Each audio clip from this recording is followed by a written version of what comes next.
Hi, I'm Donna Cordova with the California Lottery on the campus of Pleasant Hill Middle School in Contra Costa County. It is a very busy campus and a perfect example of your California Lottery in action. Like most schools, the bell rings and both the tempo and the volume really pick up as kids make their way to class. That's definitely the case at Pleasant Hill Middle School in the Mount Diablo Unified School District. It really is in many ways the center of the community around here.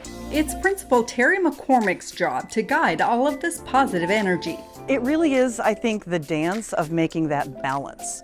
We're actually, especially post-COVID, really pushing having children engage with each other and engage with the curriculum and the content. That includes what goes on within the walls of each classroom. Today, that covers this bit of constructive change. Just look at these students opening special kits they got for today's science lesson. What could be a more perfect way to demonstrate the building blocks of molecules and atoms than to actually build a model using blocks? It was really exciting to do something where you can finally kind of touch things. Because you get to interact with it and it makes more sense. Paper's boring. We saw similar kits being unveiled in other classrooms. We have homelands for our science experiments, materials so we can for weighing. We have a scale for every child.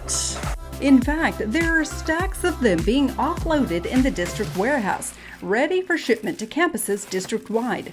It's part of a roughly $7 million project to upgrade the science books and other materials to support more than 28,000 students. To that end, that really equates to about $280 per student in order to take us through 7 years for only one course. We're adopting an online license. We're adopting a textbook, often workbooks, as well as lab materials for our students to make sure that they have a very comprehensive educational experience.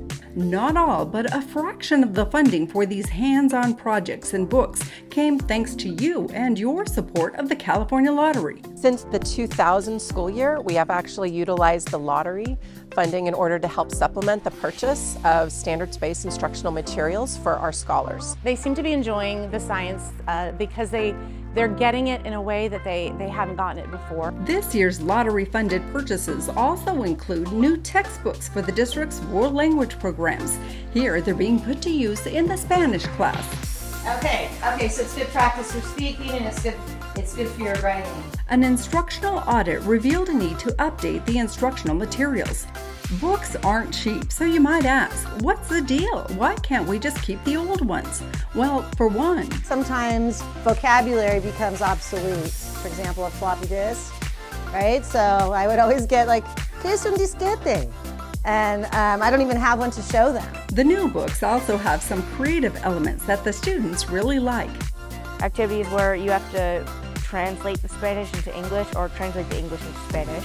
It definitely helps a lot. It's helped me. Last year I was kind of sitting in the class really confused, but this year I feel like I really understand it. These are just some examples of how California's neighborhood schools use the funding raised by the California Lottery. What the lottery funds do, it allows us, in some cases, to be able to buy the bells and whistles that go with those different programs that the students actually sometimes find more engaging than the basic program itself. The amount of lottery funding received by each public school entity from K through college is based upon a formula using average daily attendance figures. Many school administrators say the beauty of lottery funding compared to other sources like taxes and bonds is that it has a lot of flexibility in how it can be used. They're not there to replace the whole funding system, but it is there just to add a little extra support where needed. Other schools have used it to help supplement salaries for excellent teachers, purchase computers, even unique things like the bibs and gloves used at a community college training future dental hygienists. Now that you've seen how lottery funding can be used in the neighborhood school, let's ask what happens if you take it out of the budget mix.